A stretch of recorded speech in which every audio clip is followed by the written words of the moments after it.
Hello again everyone. Well, it's time to cut out a bit of this MDF to make the jig out of. Now, I reckon because we're only cutting a 46mm hole in the jig, we can use a piece of MDF probably about as wide as this guide on the saw will allow. It's about 160mm square. And that should give enough meat around it for the router to sit on when we're cutting the hole. So let's go ahead and cut that. But because it's MDF, I'm going to make sure we've got a dust mask on, because MDF dust is not widely known for its health giving properties. So always wear a dust mask when you're cutting it.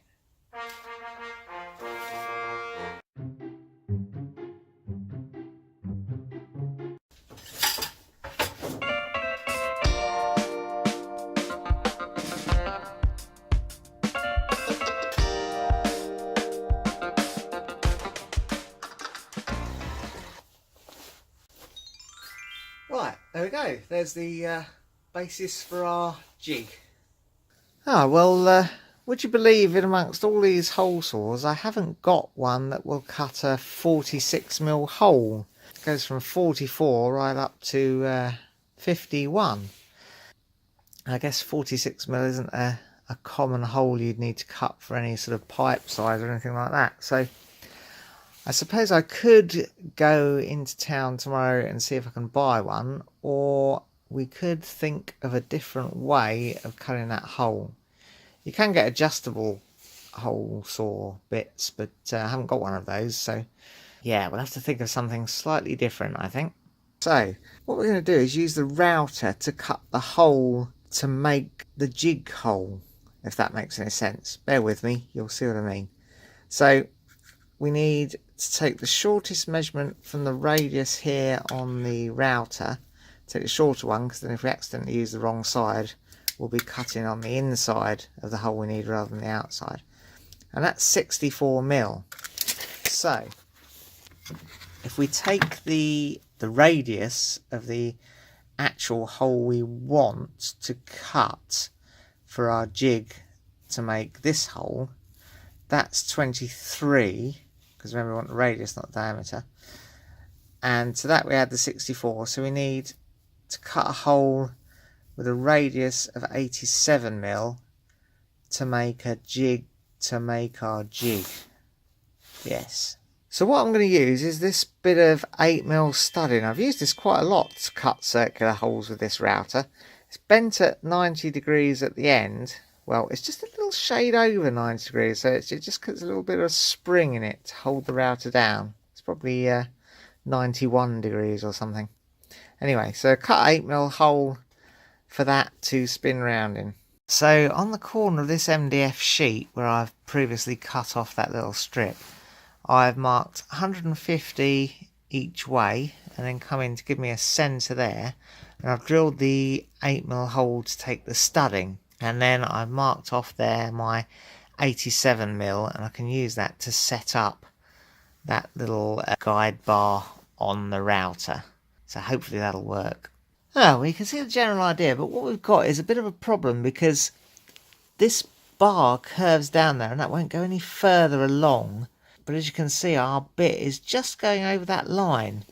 Now, I usually use this bar for cutting in things like ton dishes and curved sinks and things, so it's not really meant for cutting holes this small. But what we can do is swap that router bit for a narrower diameter one, and that should mean we can set it to the right radius. Yeah, there you go. With that smaller bit in, we can much more easily line it all up with the guide marks to get the right radius cut there. Right, let's go ahead and cut that out.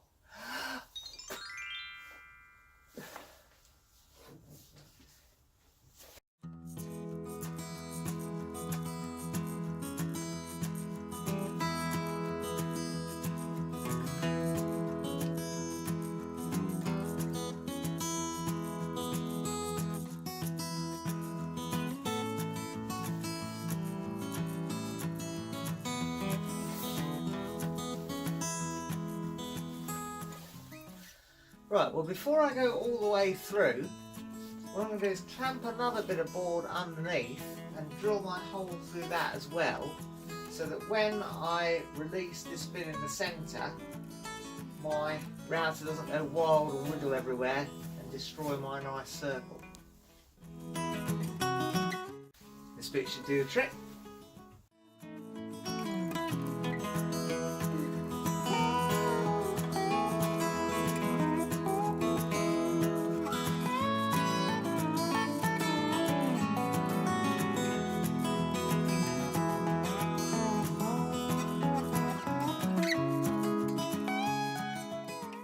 There you go, look at that, look, perfect.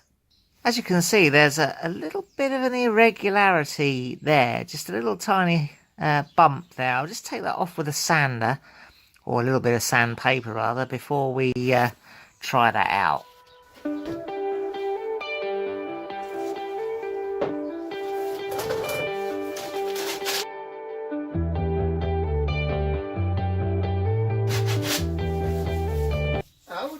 So far.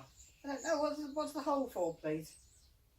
To put the router in there to go round and round, and then that'll cut another hole, and use that hole with the guide on the router to cut the hole that the dowels go in on the board. Oh, it's all around about then. Let's cut this first trial jig then. I've got myself another bit of MDF clamped underneath there. I've got that original bit that we started off with and did the measurements based on back in the router. So let's cut it out.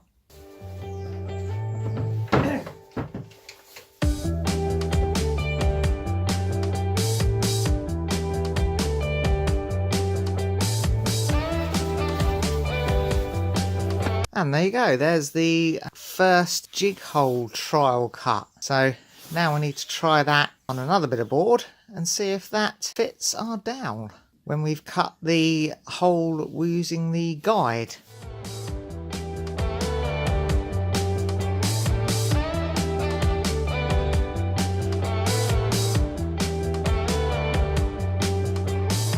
Now of course I made sure that was unplugged while I did that. Right, now let's give this a try using this guide to cut the pocket for the end of the dowel, or at least a trial of it.